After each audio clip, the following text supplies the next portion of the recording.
ናራ ከመላፊት ቆይ ሆኖ እንዲህ አራቱም እኔ ነው ሰላም ናቸው። እንደምትዩ ልጅ ተጉርቷል በጣም አሪ ብዙ ማላቆም ነበር እዚህ ያውቁት ካህናትና መነኮሳት በተለያየ አቅጣጫ የገባን እግዚአብሔር የታገሰ ሊየቦት አንነቃቀፍ። በቅርቡ እጁን ለመንግስት ሰጠ የተባለው ካፒቴን ማስረሻ ሰጤ ከእጁን ከሰጠ ከ5 ወር በኋላ ከደብረ ማርቆስ ዩኒቨርሲቲ በሰላምና ደህንነት የትምህርት ዘርፍ የፒኤችዲ ዲግሪውን መቀበሉን ዛሬ ሰምተናል። እንግዲህ ፎቶ ላይ እንደምታዩት እንደዚህ አይነት አሳፋሪና የመሐመድን ሱና በቤተ ክርስቲያን ውስጥ መከተል የሚፈልጉ ቆሻሻ የሆኑ አገልጋዮችን ስናይ እጅግ ያሳዝናልም ያሳፍራልም። ሌላ ሃይማኖት ሊሰጡኝ እዚህ ላይ ሌላ ነገር ይመጣል። ስለሌላው ችግር የለብኝ፣ በሃይማኖቴ እንከን የለብኝ። ንጹህ ኦርቶዶክሳዊ የተዋህዶ ልጅ የአትናቴዎስ ልጅ ነው፣ የነዲዮስቆሮስ ልጅ ነው። ሰላም ጤና ይስጥልን ውድ የቃል ሚዲያ ቤተሰቦች እንደምን ቆያችሁ? እግዚአብሔር ሰላም ከሁላችን ጋር ይሁን እያልን ወቅታዊና አዳዲስ መረጃዎችን ይዘን መጥተናል። ቪዲዮውን ከመጀመራችሁ በፊት ላይክ በማድረግ ጀምሮ እንዲሁም ሀሳብ አስተያየታችሁን የኮሜንት ሴክሽን ላይ ያስቀምጡልን። ቀጥታ ወደ ቪዲዮ እናልፋለን። ሰብስክራይብ ለምንድን ነው የማታደርጉት? አሁን አድርጉ። ናራ ከመላፊት ቆይ ሆኖ እንዲህ አራቱም እኔ ነው ሰላም ናቸው። እንደምትዩ ልጅ ተጉርቷል በጣም አሪ ብዙ ማላቆም ነበር እዚህ ያውቁት አትጠጋፊት ካለ ቆንጆ እናጣፋው አርቁኝ በሪል ታይም ነው ማሳያችሁ። በነገራችሁ ላይ ቬሮኒካ አንድ ሙዚቃ ቪዲዮ ክሊፕ እንዲሰራላት ስላደረገ ነው። በጣም ቁመቱ ሜትር ከ8 ወደዛ ሆነ እናሳያችሁ።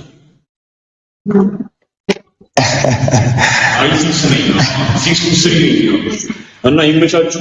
ሁሌ ፖዚቲቭ ቲንከሩ ኔጌቲቭ ነገር እንዳታስቡ። በቃ ይሄ ነው ማለት ልክ ነው። ናፋሲል ይባላል የካፖተቤ እሱስ ማገገም ያሮ ቢታደርሽ ይሄ ደግሞ ፓስተር ነው ሮስቶክስ ዲናሽ ራስ ለእግዚአብሔር ሰላም ነው። ፓስተር ሰባኪ አንድ እግዚአብሔር ትፍረድ ይፈረድብሃል፣ አትፍረድ ይፈረድብሃል። ዋጓለ በቃ ዝም። እሺ በጣም ብዙ ነው እየገባ ያለው 600 ሰው ላይቭ አለ። 1000 ካልገባ ዛሬ ጉድ ነው። በጣም ብዙ ሰው ሪኩዌስት እየላከ ነው፣ ግን መቀበል አልችልም ምንም ማለት ስለማልችል፣ ግን ስክሪን ሪከርድ ማድረግ ትችላላችሁ። በስመ 600 አለ 700 እየገሰገሰ ነው በእውነት። 1 ኬክ 2-3 ኬክ ካልገባማ ሞተ። 4 ኬክ ካልገባ እናንተ ሰው እንዳታስገቡብኝ እሺ፣ ይረብሹናል። ጥያቄ አላችሁ? ጥያቄ ቶሎ በሉ። ያንተን ሀሳብ ማዳመጥ ብቻ ነው። እኔ መታችሁ ሰው ጠይቁኝ ነው። ሰው ናፈቀኝ ማርያምን፣ ሰው ናፈቀኝ በቃ ለምን እንደሆነ አልኩ። ሰው በጣም ናፈቀኝ፣ ናፍቆት ናፈቀች። ሰይፉ ፋንታውን ናፈቀኝ። ይምጡና በቃ ይጠይቁኝ። ምንድነው ይሄን ያህል ማለት? ሁሉም እኮ በየቤቱ እኮ የሚሰራው ኃጢአት አለ እኮ። ምንድነው እኔ የኔ ኃጢአት የተለየ ነው? ስንት አርቲስት አናውቅም እንዴ? እንደኔ የሆነ ስንት አርቲስት ላውጣን ይስማቸው እናገር እንዴ? አንተዋወቅም እንዴ? ተው እንጂ። ስንት ሚኒስትር አለ፣ ስንት ባለሀብት አለ እንዴ? ተው እንጂ ልትዋወቃለን ነው። ዛሬ ፈራጅ ሆንኩላ። ተው አትፍረድ ይፈረድብሃል። ተው የምጽአት ቀን እየደረሰ ነው። እኔስ እግዚአብሔር ይመስገን ስጋው ደግሞ ተቀብያለሁ እና ይቅርታ ብቻ አድርጉልኝ። የተፈቀደልኝ ሰዓት እያለቀ ነው። 801,000 ግባለ በተለየ ነው። ስንት አርቲስት አናውቅም እንዴ? እንደኔ የሆነ ስንት አርቲስት ላውጣን ይስማቸው ልናገር እንዴ? አንተዋወቅም እንዴ? ተው እንጂ። ስንት ሚኒስትር አለ፣ ስንት ባለሀብት አለ። እዚህ ቪዲዮ ላይ ምንም አይነት ሀሳብ ባልሰጥ ይሻላል ብዬ አስቤ እንደገና የሆነ ነገር ስለከነከነኝና ነገር ማለት ስላለብኝ ብቻ ነው የመጣሁት። ምክንያቱም ያው ነገሩን ከማባባስ ይልቅ ማዳፈኑ የተሻለ ነው፣ ማስታወቂያ መስራት ተገቢ አይደለም ብዬ ነው። ኦልሬዲ ግን ቫይራል ሆኗል ቪዲዮ፣ ብዙ ሰው እየተመለከተው ነው። እዚህ ላይ ምን ታየኝ መሰላችሁ?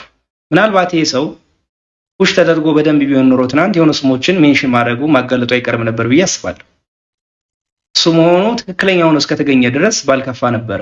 ምክንያቱም ሁሌ እንቃወማለን፣ ሁሌ ይሄ ነገር ይቆም ምናምን ከሚል ባለፈ አንድ ስቴፕ የምንሄድበትንና ማህበረሰቡ መንግስት የሚሆን ነገር ማድረግ ያለበትን ነገር እንዲያርግና እውቅና እንዲፈጠር መሆኑ ራሱ ትልቅ ነገር ስለሆነ ማለት ነው። ግን ምናልባት ይሄ ሰው በጤና ችግር ሊሆን ይችላል፣ በተለያየ አጋጣሚ በሰው ምክር ሊሆን ይችላል። ድንገት የሚያነሳቸው ሰዎች ጉዳዩ ውስጥ የሌሉበትና በስተስማቸው የተነሳ ከሆነ የሚፈጠረው ዳሜጅ እናውቀዋለን። ስለዚህ መንግስትም ይሁን በዘርፉ ያሉ ባለሙያዎች ልጁ ጤነኛ ሆኖ በደንብ ተስተካክሎ በጉዳዩ ላይ በደንብ ሐሳብ ሰጥቶና የተደራጀ ነገር ተይዞ መጠየቅ ያለባቸው ሰዎች በህጋዊ መንገድ እስኪጠየቁ ድረስ እንደዚህ አይነት ነገሮች ድንገት እንዳይወጡ ከቪዲዮ ቢርቅ እንደዚህ አይነት ነገሮች ላይ ቢከለከል ጥሩ ነው ብዬ አስባለሁ። የሚያመጣው ዳሜጅ ከባድ ስለሆነ ማለት ነው። ምናልባት በዚህ ጉዳይ ውስጥ የተጠቀሱ ሰዎች ስማቸው የእውነት ካልተገኘና በጉዳዩ ላይ ተሳታፊ ካልሆኑ፣ ስለዚህ እንደዚህ አይነት ነገሮች እንዳይፈጠሩ የሚመለከተው አካል በደንብ ጥንቃቄ እንዲያደርግ ሁላችሁም ይህን ሐሳብ ለሚመለከተው አካል ብታደርሱ ደስ ይለኛል። በቅርቡ እጁን ለመንግስት ሰጠ የተባለው ካፒቴን ማስረሻ ሰጤ ከእጁን ከሰጠ ከ5 ወር በኋላ ከደብረ ማርቆስ ዩኒቨርሲቲ በሰላምና ደህንነት የትምህርት ዘርፍ የፒኤችዲ ዲግሪውን መቀበሉን ዛሬ ሰምተናል። ልትገረም ትችላለህ። ፍልፍሉ ማይቀልዳቸውን ቀልዶች ከትምህርት ሚኒስቴር እየሰማን ስለከረምን ብዙ ቀልድ አይገርምንም። ነገር ግን የተመረቀበት የትምህርት ዘርፍ በሰላምና ደህንነት መሆኑ በጣም ያስገርማል። አንድ ኢትዮጵያዊ ብዙ ዓመታትን ለፍቶ እናቱ ዩኒቨርሲቲ ድረስ መቀነቷን ያላላች እምትልክለትን ገንዘብ አጠራቅሞ ዲግሪውን ተምሮ ፒኤችዲውን ተምሮ ለመጨረስ 5 እና 6 ዓመት ይፈጅበታል። እንደ ማስረሻ ሰጤ አይነት እንከፎች ግን በ5 ወር ውስጥ ለአገዛዙ እጃቸውን ስለሰጡ ብቻ የፒኤችዲ ዲግሪያቸውን ያገኛሉ። ዝምታ እስከበዛ ድረስ ነገ ከነጎዲያ የዶክተሬት ዲግሪውን ከሆነ ዩኒቨርሲቲ ሲሰጠው ትሰማለህ። እየሆነ ያለ ኢትዮጵያ ውስጥ ይሄ ነው። ጠያቂ የለም። ወጣቶች ወደ ትምህርት ቤት ከመሄዳቸው በፊት እየታፈሱ ወደ ጦር ሜዳ ይሄዳሉ። ጦር ሜዳ ደግሞ በፋኖስም ለአገዛዙ ሲሰልሉ የነበሩ ሰዎች በ5 ወር ውስጥ የፒኤችዲ ዲግሪያቸውን ያገኛሉ። እንግዲህ በነካጋ እጃችሁም ለነ ፍቅሩ ሙልዬ የክብር ዶክተሬት ለነ ኮርኔል ፋንታው ምናምን ደግሞ ስጧቸው፣ የሆነ ዲግሪ ስጧቸው። ይሄ ከራሳችሁ ከአብይ አህመድ የለመደባችሁ ነው። አብይ አህመድ ከ7ኛ ክፍል ማቋረጡ ሲታወቅ ከዛ በኋላ የሆነ ዲግሪ የሆነ ዩኒቨርሲቲ ውስጥ ገብቼ ተማርኩኝ ምናምን ይላል። አንድም የትምህርት ማስረጃ ንጹህ ማስረጃ የለውም። ኢትዮጵያውያን እህትና ወንድሞቼ ግን ረጅም ጊዜ ትምህርት ተምረን ያልፍልናል ብላችሁ ቤተሰብ አስቸግራችሁ ዩኒቨርሲቲ ቁጭ ያላችሁ ወንድምና እህቶቼ ግን በ5 ወር ውስጥ መመረቅ ስለሚቻል ጫካ ገብታችሁ መውጣት ትችላላችሁ እንደሰውየው። አሁን ደግሞ ሰሞኑን እየሰማሁ ነበር ከከተማው መነኮሳቱ ይውጡ፣ መነኮሳቱ ደግሞ እኛንን ዋኖቹ እያለ እግዚአብሔር ታግሶ ተስማምታችሁ ብሉ ቢለን እኔ ካህናትና መነኮሳት በተለያየ አቅጣጫ የገባን እግዚአብሔር የታገሰ ሌቦች አንነቃቀፍ። መነኮሳቱ ከከተማ ወጥቶ አንተ ምን ልትሰራ? ቄሱ እያለማ ነው። ቄሱ ምን እየሰራ? ወንጀሉ ኃጢያቱ የጋራ አበበ ከበደ የሚባል የለም። እና አባም በእውነቱ ለቆባችሁ ተጠንቀቁ፣ ለቀሚሳችሁ ተጠንቀቁ፣ ለመስቀላችሁ ተጠንቀቁ። መርጣችሁ ብሉ፣ መርጣችሁ ዋጡ፣ ጠጡ፣ መርጣችሁ ተናገሩ። ሁሉ ቦታ አትገኙ። ተሸሽጎ መብላት አጥሮባ አትኮ ይባላል። እውነቱን እኔ ካህናቱን እንደገና ደግሞ እኔ እውነቱን ለመናገር እንደ ምንኩስና ወንጌል ለማገልገል የተመረጠ ነገር ይሄ መቼም አንዳንድ ሰው ችግሩ ምን መሰላችሁ? ልብሱና ለባሹ ይምታታበታል። ስለዚህ እንደው መነኮሳቱን ካህናቱን አትኳቸው፣ የተሻለ ጽድቅ የላችሁም። ካህናቱን መነኮሳቱ ላይ አትዝመቱ፣ ያለ እነሱ ተስፋ የላችሁም። ስለዚህ አሁን ለምሳሌ አንድ መነኩሴ አፋር ተመድባል ቢባል ዛሬ ቀሚሱን አንጠልጥሎ ይሄዳል። እኔ ሄድ ቢባል ኧረ ልጆቼስ፣ ኧረ ሚስቴስ፣ ኧረ ጓዳዬስ ለአገልግሎት እንስራዬን አልጣልኩም። ምመና አይቀበሉኝ የሚዞሩ ስንት እኮ ከኔ ቁጭ የሆነ ጆሮ እኮ አይደለም ነገሩ እያባከነች ወዳችሁ አይደለም ታረቁ። እንደውም እንደ አስባችሁ መልካችሁ መቆማችሁ ራሱ ጥንካሬያችሁ የሚያሳይ ነው። ሰማይታት ራስ ተናዋላችሁ። ዛሬ ታውቃላችሁ የየሀገሩ ጠቅላይ ሚኒስትሮችና ፕሬዝዳንቶች ምክትል ናቸው። የዓለሙ ዋናው ፕሬዝዳንት ትራምፕ ናቸው። መቼም ይሄን እንኳን የአፍሪካ መሪዎች አውሮፓም የሚክዱ አይመስለኝም። መችለም ሌላው ምክትል ዋናው ፕሬዝዳንት የአሜሪካ የሀገሪቱ ጥበት ጭንቅላታችን ጭምር አጠበበውና የተባረከውን አየር አቆሸሽ ነው። እኔ ከዚህ በፊት ተናግሬያለሁ። የአፍሪካ መሪዎች ስለ አየር ጠባይ ስብሰባ ያደረጉት የዛሬ 15 ዓመት አቶ መለስ ነበሩ። አይ እንደው ስለ አየር ጠባይ መወያየታቸውን ትቶ ስለ ራሳቸው ጠባይ ቢወያዩ ነው። እውነቴን ነው የምላችሁ። ምክንያቱም አፍሪካ የአየር ጠባይ ያስቸግራል። ምክንያቱም ፋብሪካ አልሰራም። እኛ ሀገራው የትኛው ፋብሪካ ነው አየር የሚበክለው? ዛሬ ቱርክ የሚባለው ሀገር በጠቅላላ በየአውራጃ ወንጌል ተሰብኮበት ነበር። ክርስቲያኖች ነበሩ። እነ ቅዱስ ጳውሎስ ጫካውን መንጥረው የጣዖቱን ጫካ መንጥረው ወንጌል ዘርተውበት ነበር። ዛሬ ምዕመናን እኛ ጫካ መንጠር አልቻልንም። ሐዋርያት በጅራፍ የመሰረቱትን ሃይማኖት በድራፍ ታከረስን። ሐዋርያት ተጠብሰው የመሰረቱትን ሃይማኖት እኛ ጥብስ እየበላን መምራት አቃተን። ሐዋርያት ተዘልዝለው ያቆዩትን ሃይማኖት እኛ ዝልዝል ቁርጥ እየበላን መምራት አቃተን። ምዕመናን ክርስትና ከንጹህ ቤተ መንግስት ይልቅ ቆሻሻ በረት ይስማማዋል። ከተሽከርካሪ ወንበር ይልቅ ሸካራ መስቀል ይስማማዋል። ከውስኪና ከድራፍት ይልቅ ኮምጣጤና ሐሞት ያጸነዋል።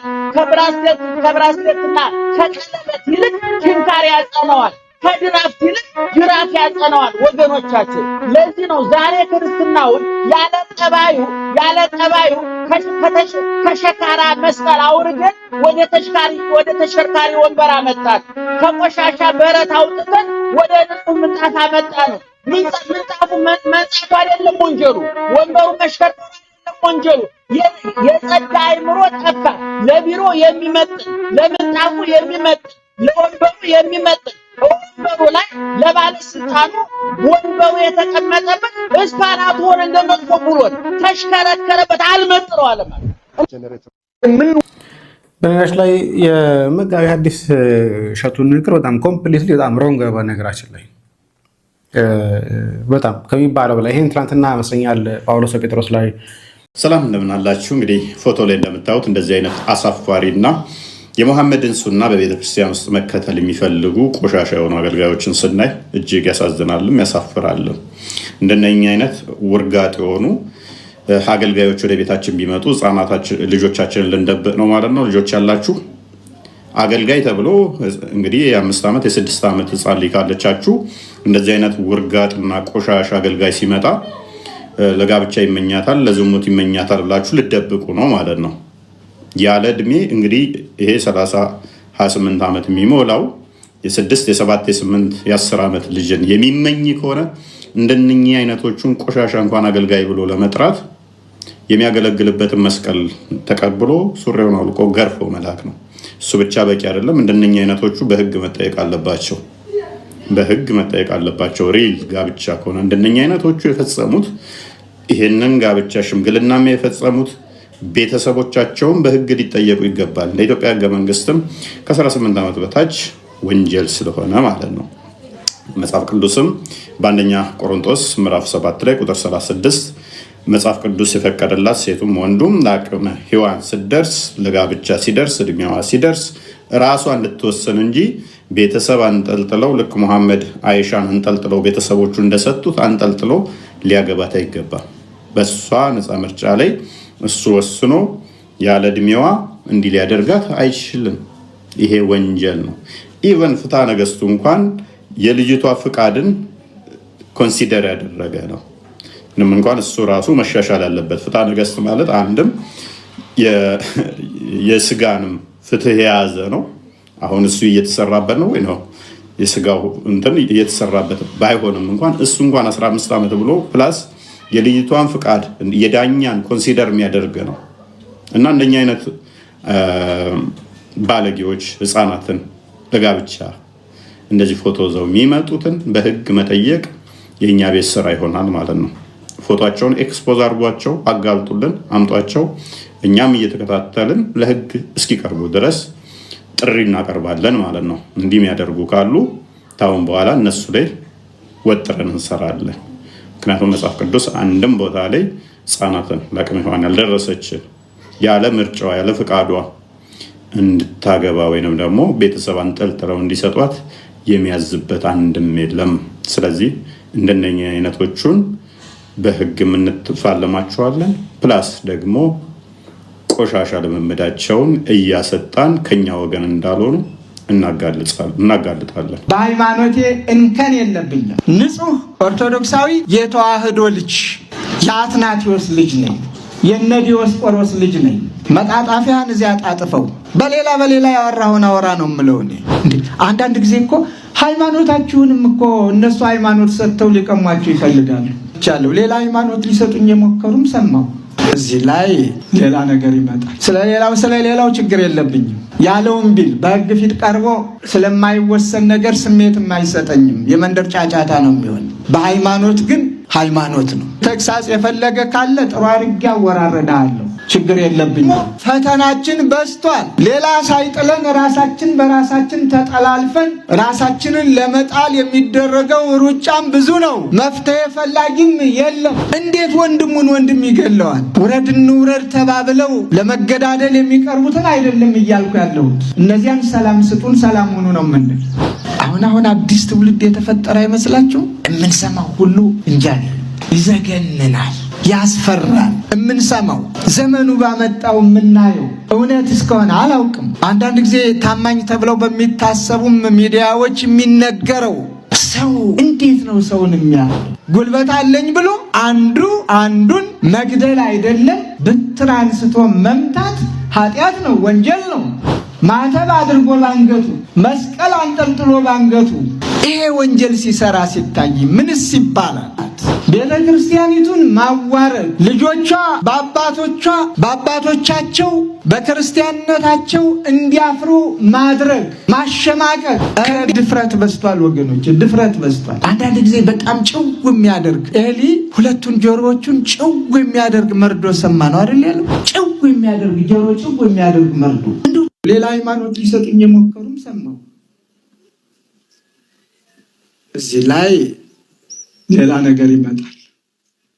ስለሌላው ችግር የለብኝም። በሃይማኖቴ እንከን የለብኝም። ንጹህ ኦርቶዶክሳዊ የተዋህዶ ልጅ የአትናቴዎስ ልጅ ነኝ። የነዲዮስቆሮስ ልጅ ነኝ። መጣጣፊያን እዚያ ጣጥፈው ስንስተካከል በቤተክርስቲያናችን ቅድሚያ የሚሰጠው ይሄ ነው። በነገራችን ላይ ካህናት ጥፋታል፣ አወጥፋታል፣ ግን ቦታቸው ናቸው፣ እዛው መቅደሳቸው ናቸው። በአስተዳደሩ ጥፋት ይኖራል፣ አዎ ይኖራል፣ ግን እዛው ቦታው ነው፣ ወንበሩ ላይ ሆኖ የሚያጠፋው። በመነኮሳት ጥፋት አለ፣ ግን ጥፋቱ ምንድነው? ከቦታቸው ለቀው ከገዳም ወጥተው ከተማ ገብተው በሰው ዓለም እየኖሩ ነው። ወደ ገዳም ሲኬድ መነኮሳት ተውት የሄዱትን ነገር ይዘን መሄድ የለብንም። በደጋግም በነገራቸው ላይ መነኮሳትን ወደ ከተማ ያወጣናቸው እኛ ነን ብያላልኳችሁ መዚህ በፊት። ለምን ገዳም እየሄድን አንድ ጥቁር ራስ ገዳም መሄድ ወንጀል እንደሆነ አታውቁም? ኃጢአት ነው እኮ አትችሉም። ገዳም የሚኬደው በሶስት ምክንያት ነው። አንድ ገዳም አንድ ጊዜ ብቻ ለበረከት ይኬዳል። ለምን? ደጅን የረገጠ ለሚለው። እሱም ከገዳም ውስጥ አይገባም። ለምዕመናን ተብሎ ለጥቁር ራስ ተብሎ የተዘጋጀ ቦታ ላይ ብቻ ደርሶ መመለስ ነው። ከመነኮሳት ጋር መገናኘት አይቻልም። ሁለተኛ ገዳም መሄድ የሚቻለው ገዳማት እንዲያገለግላቸው የሾሙት ሰው አለ። መነኮሳት ወደ ከተማ እየወጡ እንዳይፈተኑ በዓለም ያለ ሰው ወደ ገዳሙ እህልም ምንም እንዲያመላለስ ይሾሙታል። ማለትም ለተልእኮ የተሾመ ሰው አለ። መነኮስ ያልሆነ ገዳማት የሚሾሙት ሰው አለ። እሱም ግን ቢሆን ከውስጥ ገብቶ አይገናኝም። አስረክቦ መመለስ ነው ለመጋቢው። ሶስተኛ ወደ ገዳማት የሚሄደው ሰው ልዩ ትእዛዝ ከቅዱሳን ዘንድ ከደረሰው ከእግዚአብሔር ዘንድ እንደዚህ አይነት ላላቸው ሰዎች ብቻ ነው። ከዛ ውጪ የለም። አሁን ሳልፍ ወረቀት ተለጥፎ አየሁኝ። ጩጊ ማርያም ገዳም ይላል ማህተሙና ኑ ባላ ክብሩ የሚል ማለት ነው። በጥሩ አማርኛ እናውቀዋለን። ኑ ሳንቲም ስጡን ቸግሮናል ነው። አልፈርድም እኔ በእነሱ። መንዳባዎች ማስታወቂያ ሲለጥፈው እዚህ በፊት ነቅፈን አላደለም? አንድ ገዳም ምዕመናንን ኑና ከመነኮሳት ጋር ተቀላቀላችሁ ባላ ክብሩ ተብሎ ጥሪ አለ ወይ? መነኮስ ከጥቁር ራስ ጋር ይኖራል? አንድ ዋልድባ የኖረ አጣኝ ነበረ። 16 ዓመት ዋልድባ የኖረ ቋርፍ እየተመገበ እኔ ትክልኝ ጋር ያለሁኝ እህት ወዛለች መነኩሴ ናት። ከሷ ዘንድ ሊጠይቃት መጣ። ከዋልድባ ወጥቶ መጣና ሽሮ አቀረበችለት። ሲበላ አስታወከው። ለምን? ቋርፍን የለመደ አስያለ ሽሮውን ለመደው። ልብ በሉ ስተቱ እሱም ሲመጣ ቋርፉን ሳይዝ መምጣቱ፣ እህቱም መናኝ ሆና ሳለ ባለመረዳት ሽሮ አቀረበችለት። ቀስ እያለ ሽሮውን ለመደውና ወራት ተቆጠሩ። ከዛ አንድ ቀን አንተ የኔ ወንድም ወደ ገዳም ተመለስ እንጂ እንዴት ነው ነገሩ አለችው። አይ የማይሆነውን አይላትም። ሲመጣ እኮ አስቦ አይደለም የሚመጣ ለመቅረት። ምን ነው ስትለው ከዚህ በኋላ ቋርፍ አይሞክርም ማለት። ለምን? ሽሮውን ለመደ።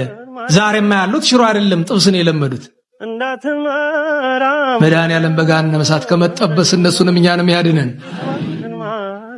አንድ ቀን የንታ ሊቀ ሊቃውንት እዚያች መድረክ ላይ ሆነው መነኮሳት ከገዳም ሲመጡ ከቤታችሁ አታሰንብቷቸው፣ በሚቆዩበት ቀናት ጥሬ ብቻ አቅርቡላቸው ብሎ ማስተማር።